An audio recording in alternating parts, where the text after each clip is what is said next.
बाजे बरहो भजना आवतारी हो ओरिए ओरिए मधु छुए बाजे बरहो भजना आजू माई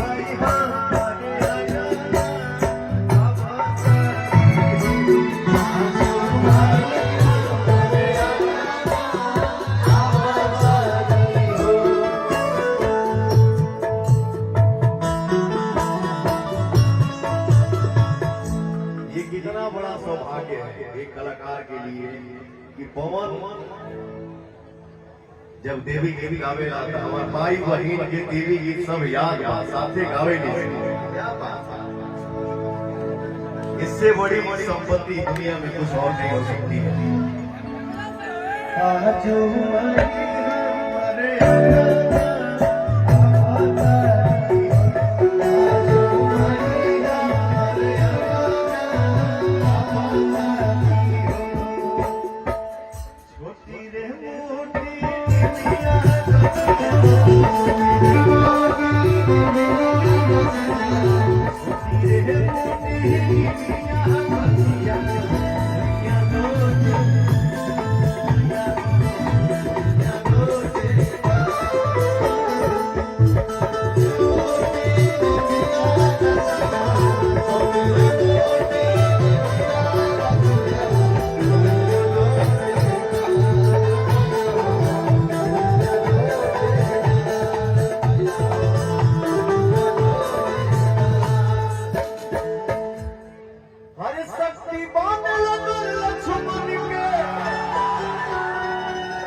लगल लक्ष्मण के रोए ले रघुराई अखिया खोला बड़ुआ कहा के छोटा भाई।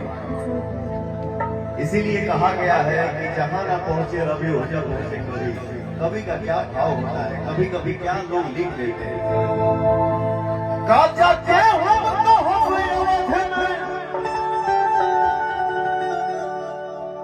का जाते हो तो हो अवध में हरे पूछी है मीनू माई अखियां खोला बबुआ कि भुवनब के छोटका भाई अखियां खोला बबुआ। लड़काई में हमने के माई सही गोरी को बैठा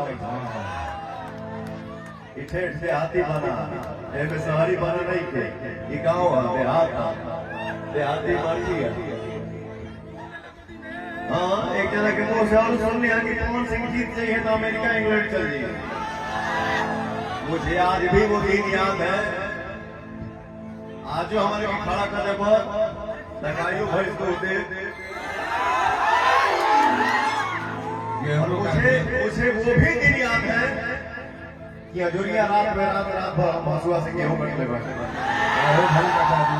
लाख मैं एसी में रहता हूँ बट मेरे शरीर में उतना पावर है कि दिन भर भूख में गेहूं काटने।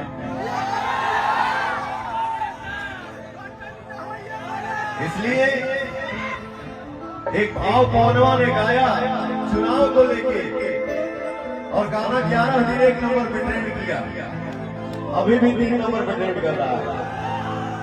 अरे सुना ये बड़की माई सुना ये बड़का भाई सुना ये बड़की माई सुना ये बड़का भाई काकी चाची दादी बात रखी होइया आई करा काट तो हर पवन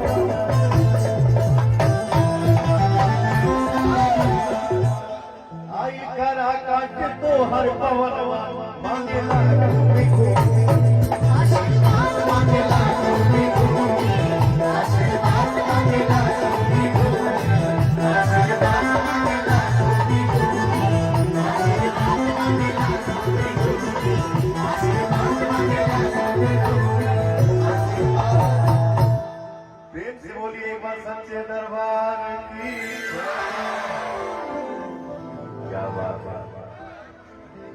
एक बार प्रेम से बोलिए, क्योंकि पवन कहीं भी आज के डेट में जाता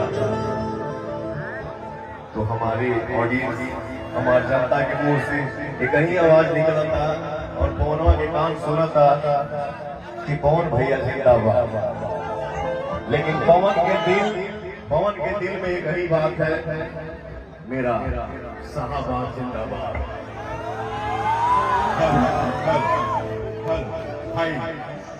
एक बात हमारा मन में आवता, अरे वो लोग विचार करो,